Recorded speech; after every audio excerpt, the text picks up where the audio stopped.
You're paying for everyone's meal. You got that promotion, right? My sister announced at a $440 per person restaurant. I hadn't agreed to anything. Stop being difficult, Dad muttered. I smiled, excused myself to the restroom, and paid only for my wife and kids' meals on the way out.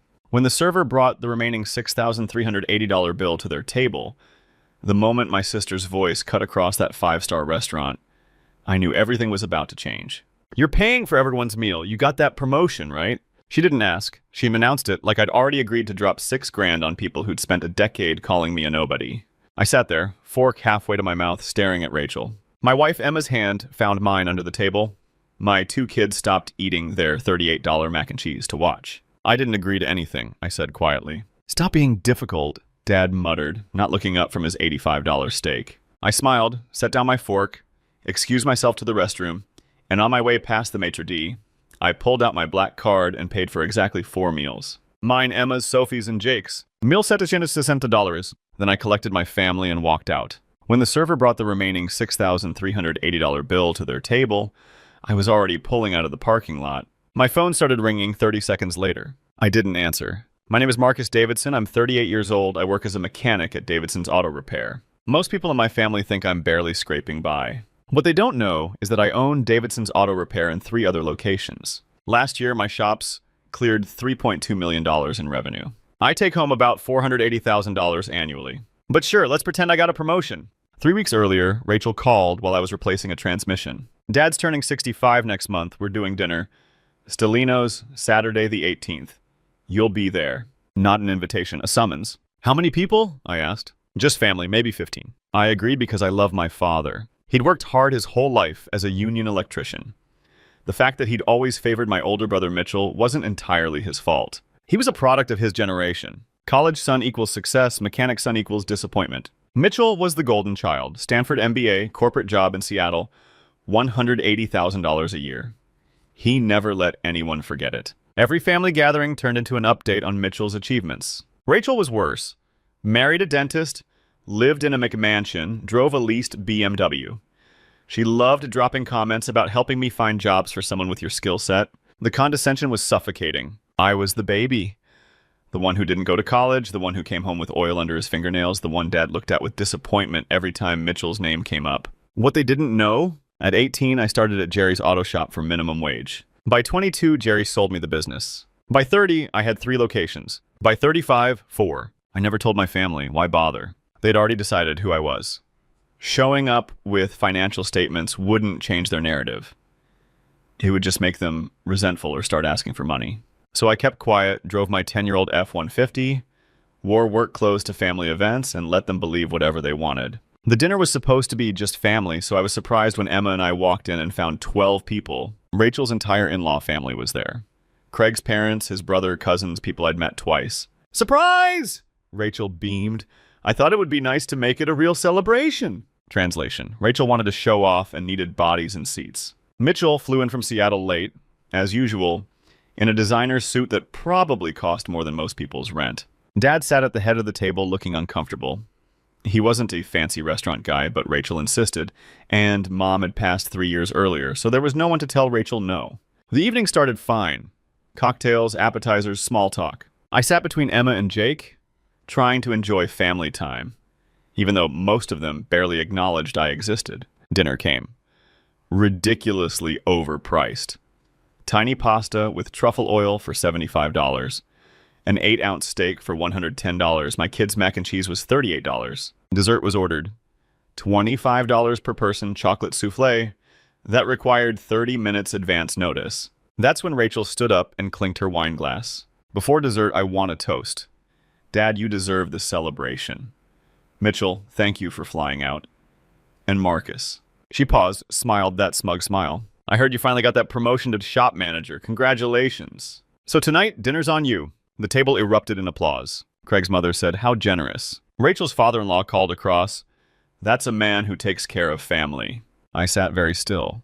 Emma's hand tightened on my arm. I didn't get a promotion, I said clearly, and I didn't agree to pay. Rachel laughed.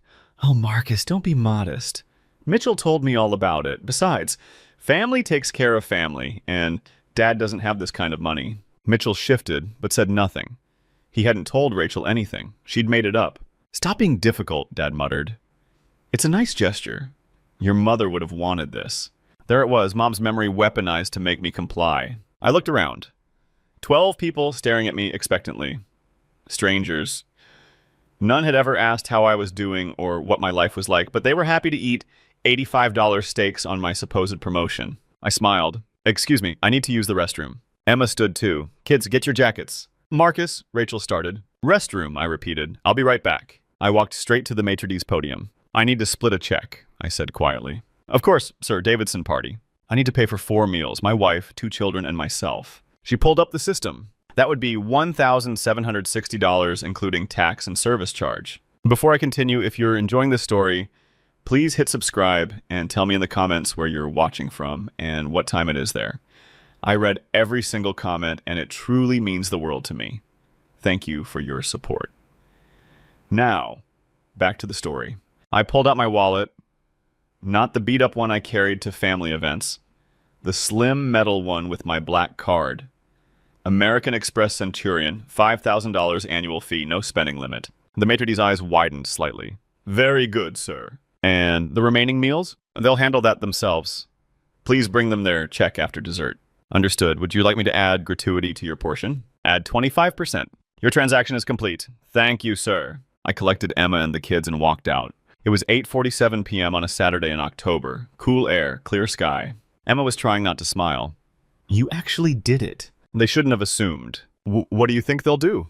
Probably call Mitchell? Eventually someone pays the bill. Not my problem. Jake, who is 10, said Aunt Rachel's going to be really mad. Aunt Rachel volunteered someone else's money without asking. That's a good lesson. Never do that. Sophie, 8, said, but it was Grandpa's birthday. I know, honey. I bought Grandpa a present. It's in my truck. We'll drop it off tomorrow when people aren't yelling. Tonight was never about his birthday. It was about Aunt Rachel showing off. We drove home. Emma put the kids to bed. I sat in my garage and waited for the phone to ring. 14 minutes. Rachel, of course. I let it go to voicemail. Lots of shouting about embarrassment and family and how could I do this? Then Mitchell called. More controlled, but just as accusatory. Marcus, I don't know what game you're playing, but you need to apologize. This is unacceptable. We're family. The irony of Mitchell lecturing me about family loyalty was beautiful. Dad called last. Son, I don't understand what happened. Rachel's upset. Mitchell had to put the bill on his card. Call me. I didn't call any of them. Instead, I opened my laptop and pulled up my business accounts. Davidson's Auto Repair wasn't just profitable, it was thriving. My accountant was already suggesting franchising opportunities. I'd built all this with zero help from my family, zero recognition, zero interest. The next morning, I took my kids to Dad's house to drop off his present. A vintage tool set he'd wanted for years. Cost me $1,200 and 3 months of searching. Dad answered in his robe, coffee in hand, looking exhausted. Can we talk? Kids, wait in the truck. We sat in his living room. Same furniture from childhood, same photos. Mitchell's graduation prominent. My graduation tucked in a corner. Your sister's very upset, Dad started. I imagine so. Oh. She says you embarrassed her. She embarrassed herself when she volunteered my money without asking. She thought. She assumed. She made up a story about a promotion that doesn't exist, announced I'd pay without confirming, and tried to guilt me using Mom's memory. Dad was quiet. You could have just paid. It was my birthday. Dad, that bill was $6,380. Rachel invited 12 people, half strangers, to the most expensive restaurant in the city, and expected me to pay because she decided I could afford it. She didn't ask. Your family helps each other. When's the last time anyone in this family helped me? When's the last time Mitchell asked how I was doing? Dad shifted uncomfortably. Your brother and sister have busy lives. So do I. But nobody cares because I'm just a mechanic, right? Just Marcus, who couldn't hack it in college. I never said that. You didn't have to. Heavy silence. Finally, Dad said, I don't understand what you want. I want you to stop treating me like the family charity case who should be grateful for scraps. That's not... He stopped, looked at his hands. Is that really how you feel? Every single gathering, Dad. Every time Mitchell's name comes up, every time Rachel makes comments about helping me find work. Yeah. More silence. Your mother loved you, he said finally. I know. She's the only one who asked about my day, who wanted to know about my work. My voice caught. I miss her. Me too, son. I stood. Happy birthday, there's a present in the hallway. I left before he could respond. 3 weeks passed. Nobody called. I assumed they were talking about me, but being a gossip subject was less painful than being ignored. Then Mitchell showed up at my shop. Tuesday afternoon, I was in the third bay when Danny stuck his head in. Boss, someone's asking for you. Mitchell stood in customer service and business casual, looking around like he'd landed on Mars. "This is bigger than I expected," he said. I didn't respond.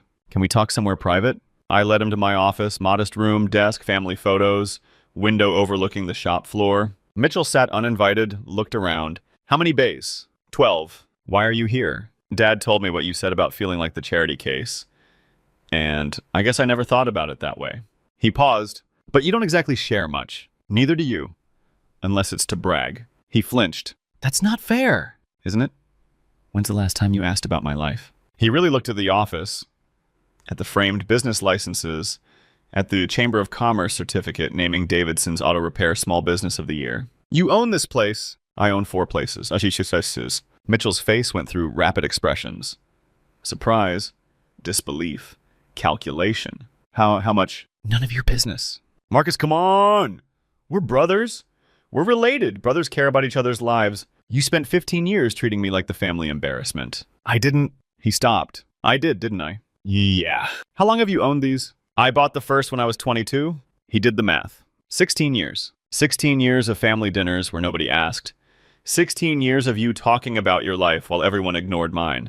"Wow." He looked genuinely shaken. "What's the revenue?" "Healthy. More than you make. Significantly." He let out a long breath. "Rachel's going to lose her mind. Rachel's not going to know unless you tell her. This isn't about proving anything. This is about me running my business and living my life without being reminded I'm not good enough for the Stanford MBA crowd." That's not... "Mitchell, stop. You know it's true." Long silence. "I'm sorry, I really am. I never meant to make you feel invisible." "But you did." "Yeah, I did." He stood. "Oh, this is impressive. What you built?" "I couldn't do this." Thanks. "Can we start over? Actually be brothers?" I considered. Mitchell wasn't malicious, just oblivious. "Maybe. But it starts with treating me like an equal, not a project." "Deal." He left. I went back to work. 2 weeks later, Dad called. Not to yell, just to talk. "Your brother told me," he said. "Told you what? About your businesses?" "Yep." "Why didn't you tell me?" "Would you have believed me?" Silence, then quietly. "Probably not. At first." "Exactly. Son, I owe you an apology. A big one." I spent years focused on Mitchell because I thought he needed more guidance. You seemed content. I thought you didn't need me the same way. "I needed you to see me, Dad. To care about what I was doing." "I see that now. Your mother saw it years ago. She told me I was too hard on you. I told her she was overprotective." His voice cracked. "She was right." We talked for an hour. Really talked. About his work, mine, Mom, mistakes. It wasn't a miracle cure, and 15 years doesn't disappear in one conversation. But it was a start. Rachel never apologized. She sent one text. "Mitchell says you own multiple shops. Is that true?" I replied, "Yes." She wrote back, "Why didn't you tell anyone?" I didn't respond. 3 months later, Christmas. Rachel emailed suggesting another expensive restaurant. I replied to everyone. "Emma and I are hosting at 4 p.m. casual, kids welcome, bring a side dish, main course on us." Rachel's response came quickly. "Hosting at your place? How many can you even fit?" Fair question. She'd never been to my house. Emma and I bought the house 7 years ago. 4-bedroom craftsman in a good neighborhood. Worth about $580,000. We'd paid cash. Mitchell responded. "We'll be there. What can we bring?" Rachel didn't reply for 3 days. I suppose we can make it work. Christmas Eve came. House warm, decorated, smelling of prime rib. Sophie and Jake were vibrating. I'd set up a kid's table in the basement. Dad arrived first, carrying wine, looking nervous. He handed it to Emma and looked around. "This is really nice, son." "Thanks, Dad." "You did the remodel yourself?" "Most of it. I'm pretty good with my hands." I smiled. He smiled back. A real one. Mitchell and Jennifer arrived with their kids. The 4 kids disappeared to the basement immediately. Rachel and Craig were last. They walked in and I saw Rachel recalculating everything. "How long have you lived here?" 7 years. "I didn't know you could afford this." "You never asked." "Dinner was good, not perfect." I overcooked the prime rib and Emma's gravy was lumpy, but it was real. Home cooked. After dinner, kids opened presents. Adults sat with coffee and pie. Rachel finally said what she'd held in all evening. "I looked up your business online. 4 locations, 47 employees, awards." "Yep." "Why didn't you tell us?" The room went quiet. "Because I didn't need to prove anything. My business doesn't need validation from people who decided I was a failure because I didn't go to college." "That's not fair." "Rachel, you spent 15 years suggesting I needed career help. You introduced me to people hiring for entry-level positions. You made comments about me finding my path. All while I was running a multi-million-dollar operation." Craig shifted. Mitchell stared at his coffee. Dad looked at his hands. Rachel's face went red. "If you had just told us..." If I told you, you would have asked for money or investments or family discounts. The whole point was building something without any of that. Emma squeezed my hand. Rachel stood. I think we should go. They gathered coats and kids and left. After they were gone, Mitchell said, "She's not wrong. We would have asked for money." I know. For what it's worth, I get it. Why you kept quiet. Dad cleared his throat. Your mother would be proud. I'm proud too. Should have said it years ago. Thanks, Dad. He stood slowly. I'm tired. Think I'll head home. But thank you. This was the best Christmas in years. After everyone left, Emma and I cleaned up. You think Rachel will come around? She asked. I don't care anymore. I spent so much energy trying to get them to see me. But I built all this. I gestured around our home. Without their approval, I have you, the kids, a business I love, and finally a decent relationship with Dad. That's enough. What about Mitchell? How? Mitchell's trying. That's more than I expected. And Rachel? Rachel will figure it out or she won't. Not my problem. Emma kissed me. I'm proud of you. For walking out, for not backing down, for finally letting them see who you are. I didn't do it for them. I did it for me. And for Sophie and Jake. I want them knowing their dad doesn't take disrespect, even from family, especially from family. That was 6 months ago. Now I'm sitting in my office watching my crew work, thinking about that night when I walked away from a $6,380 bill and a lifetime of being invisible. Rachel still doesn't talk much. Polite texts on holidays. She never apologized. That's fine. Some people need to be right more than they need relationships. Mitchell calls every few weeks. We have lunch. He asks about my business, my kids, my life. Not perfect, but real. He's learning that success looks different for different people. Dad comes for dinner monthly. He tells stories about mom, plays with the kids, asks about work. We're building something we never had. And me, I'm still just a mechanic. Still get oil under my fingernails. Still drive my F-150. Still show up at 6 a.m. But I also own 4 thriving businesses, employ 47 people, support my family comfortably, and sleep well knowing I did it my way. The world loves telling you who you should be. College degree, corporate job, corner office. But success isn't about impressing others. It's about building something you're proud of on your own terms. That restaurant bill taught me this. People who truly care don't need a price tag to see your value. And people who only see you as a wallet aren't worth carrying. My grandmother used to say, a man's character isn't what he does when everyone's watching. It's what he does when he has the power to walk away. I walked away. Best decision I ever made. Author's thoughts. Look, I've thought a lot about Marcus's story since I first heard it. And here's what really gets me. What was actually happening here? Marcus wasn't someone who kept the peace for too long, who suddenly snapped. He was playing chess while his family played checkers. For 16 years, he built an empire while they were busy deciding he was the family failure. That's not weakness, that's strategy. He knew if he told them about his success, Rachel would want investments. Mitchell would want business advice. And Dad would suddenly remember he had a third son. So he just didn't tell them. Genius. Honestly, Rachel's the really interesting one psychologically. She didn't invite 12 people to celebrate Dad. She invited them to perform. Look at me. The generous sister with the successful family. When Marcus walked out, he didn't just refuse to pay. He ended the performance she was staging. That's why she couldn't apologize. Apologizing would mean admitting her whole persona was fake. And Dad, classic case of I love you, but I don't see you. He wasn't evil. He was just so blinded by what success should look like that he couldn't see what it actually looked like standing right in front of him. Mitchell had the same problem. Golden child syndrome is real. And it makes you genuinely blind to your own privilege. The real lesson here, here's what Marcus's story taught me. And it's something I wish I'd learned earlier. Stop performing for an audience that will never clap. Marcus spent zero energy trying to prove himself to people who had already written his story. Instead, he wrote his own story, made his own money, built his own life. And when they finally pushed too far, he didn't explode. He didn't make a scene. He just left, paid his bill, walked out. Let them deal with the consequences of their own assumptions. That's power. Real power isn't making people see you. It's not needing them to. The sophisticated move isn't revenge. It's removal. Marcus removed himself from an unhealthy dynamic and let natural consequences do the work. Rachel wanted to look generous with someone else's money. Cool, here's the actual bill. Mitchell wanted to keep taking Marcus for granted. Cool, now he knows what he lost. My question for you. I'm genuinely curious about something, and I'd love your take in the comments. If you were Marcus, would you have gone back? Not to the restaurant. I mean, after Mitchell apologized, after Dad finally tried. Would you have let them back in like Marcus did? Or would you have said too little, too late, and kept the distance permanent? Because here's the thing that keeps me up at night about this story. Marcus gave them a second chance. Dad and Mitchell earned it. They acknowledged.